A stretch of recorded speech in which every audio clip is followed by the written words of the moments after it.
Lava Jato, Aquário, Zumbi, Vistamar, Trama, Terra Prometida, Superdose, Zelotes.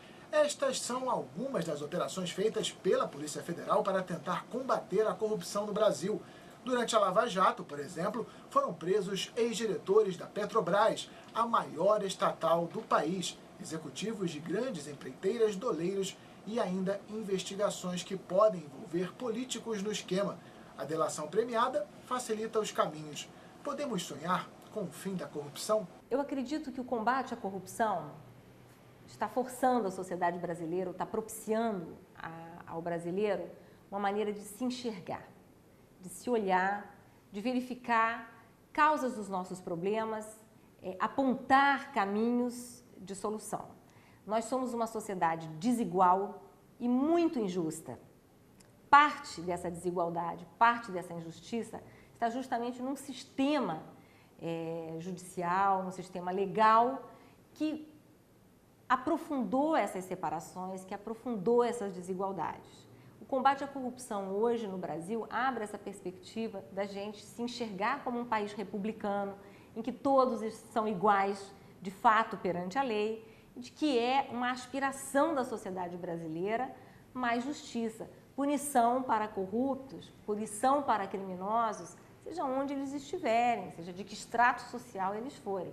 Acho que o combate à corrupção traz esse amadurecimento, traz esse caminho de renovação e de transformação. O que tem acontecido, aqui é assustador até eu como cidadã, é que você vê que existe um esquema mesmo de corrupção e que não está restrito ao PT, não está restrito à Dilma, e você vê que esse esquema está sendo quebrado e isso tem gerado instabilidade para a gente. A gente não sabe o que está acontecendo, mas isso é muito positivo. A gente não pode ver isso como negativo. Negativo era continuar os esquemas de corrupção que estavam. Agora é uma parte realmente de lavagem, a gente está sendo limpo, mas para isso requer muita cautela e requer que os direitos sejam garantidos. Mas isso tudo é uma construção, a democracia brasileira está se fortalecendo. E com certeza a gente está cometendo erros, sem dúvida, mas foi a própria inspiração do juiz Moro, né? Isso daí foi fundamental na Itália e a Itália cresceu muito com isso. Então, eu vejo que o que tem que ser feito agora é uma análise de como os processos estão se dando. E eu já acho uma coisa muito bela é que a gente não está restrito a nenhum partido. Todos ali estão vinculados e na medida que isso vai crescendo, eu espero que a sociedade brasileira possa ter memória do que está acontecendo. Porque a gente já tem uma experiência, por exemplo, do Fernando Collor, que ele sofreu impeachment, aqui no Brasil, no caso de corrupção anterior, né? E ele hoje é eleito, né? Hoje ele é senador. Como os mecanismos de corrupção estão tão entranhados no sistema, o que isso faz é desestabilizar o próprio sistema, né?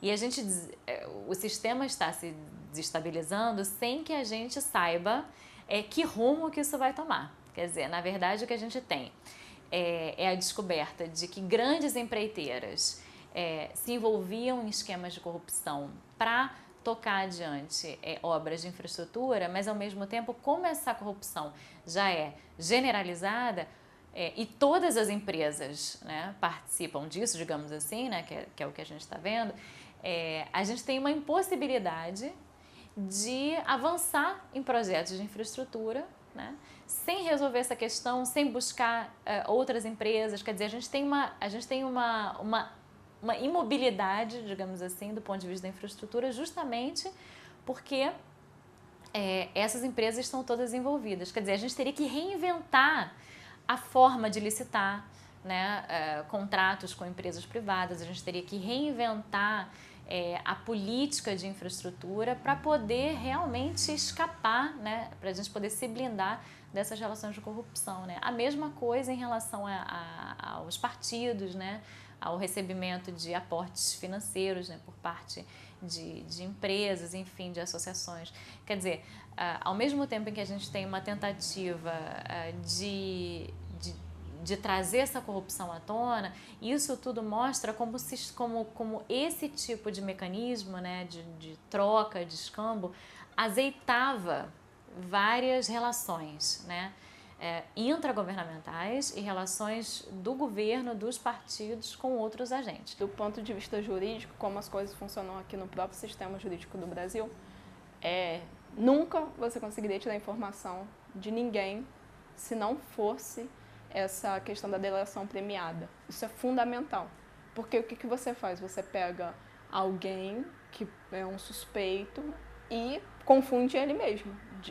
Você ameaça ele no sentido que alguém pode estar dando alguma informação para ele e você consegue retirar informações que você jamais conseguiria retirar do ponto de vista judiciário.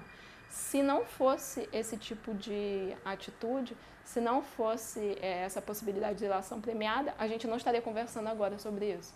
Isso foi fundamental para gerar uma transformação na nossa sociedade.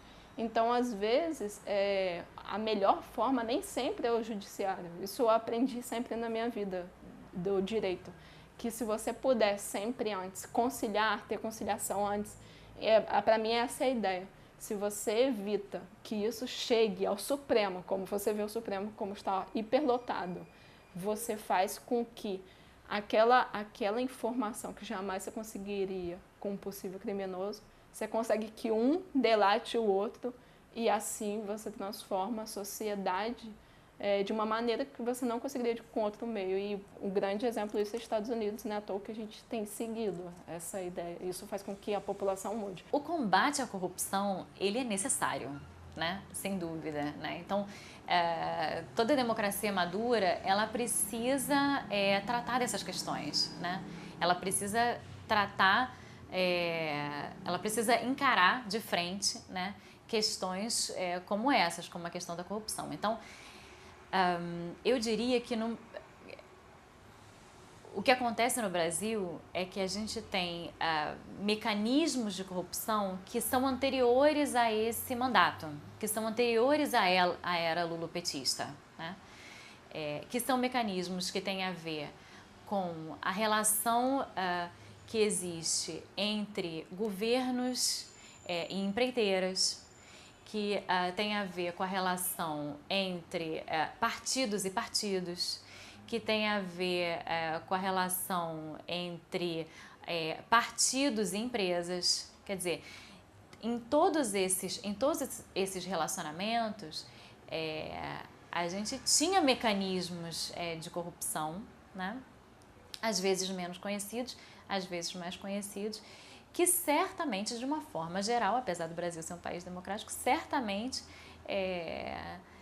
não fazem com que o Brasil avance, né? O que aconteceu agora é que, pela primeira vez, a gente tem um processo de perseguição, digamos assim, né, dos atores, dos mecanismos de corrupção, que realmente tem levado a algum resultado. Quer dizer, de um certo tempo para cá, nós brasileiros estamos nos acostumando a ver os grandes nomes, né, da política e do empresariado, de fato, respondendo, né, criminalmente, civilmente, por